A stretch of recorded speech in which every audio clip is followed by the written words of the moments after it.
Doctor Mohammad Yunus এখন হাসিনার পরামর্শে দেশ চালাচ্ছে। হাসিনা ক্ষমতা ছাড়বে, আপনি ক্ষমতায় বসবেন, আর হাসিনার যে ব্যবস্থা ওই ব্যবস্থা অনুযায়ী আপনি দেশ চালাবেন।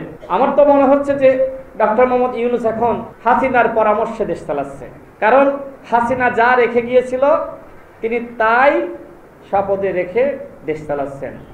এইভাবে কি মুজিববাদী চেতনার বিনাশ হবে? এইভাবে কি আওয়ামী ফ্যাসিবাদের বিনাশ হবে? কোনোভাবেই সম্ভবপর নয়। এনসিপিকে বলা হয় সরকারের ঘনিষ্ঠ পার্টি, কারণ সরকারের একজন উপদেষ্টা পদত্যাগ করে এই পার্টি গঠন করেছে। তিনি যখন উপদেষ্টা পদে ছিলেন তখন থেকে কাজ শুরু করেছিলেন, এবং ডক্টর মোহাম্মদ ইউনূস তিনি বলছিলেন ছাত্রদের একটি দল গঠন করা দরকার। তিনি আশীর্বাদ জানিয়েছেন, অন্যান্য উপদেষ্টারা আশীর্বাদ জানিয়েছে। সরকারের প্রেস সচিব তিনি বলেছিলেন নাহিদ ইসলাম আগামীতে প্রধানমন্ত্রী হতে পারেন। এই পার্টি যে সরকারের ঘনিষ্ঠ পার্টি, সেইটা তো আসলে আমাদের আর বলার প্রয়োজন নাই। জাতীয় ঐক্যমত কমিশনের একজন সম্মানিত সদস্য, টিআইবির নির্বাহী পরিচালক, তিনি বলে দিয়েছেন যে এনসিপি কিংস পার্টি। তিনি বলেছেন, তিনি ওই জায়গায় আছেন, তিনি জানেন।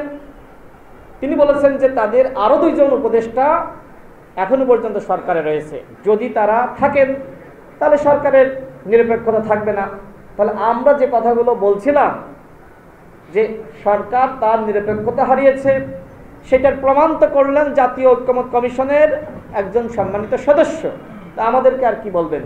তো বন্ধুগণ, আমি যেটি বলছিলাম, সেই এনসিপির নেত্রীরা এখন কিন্তু ডক্টর মোহাম্মদ ইউনূসের সমালোচনা করছে।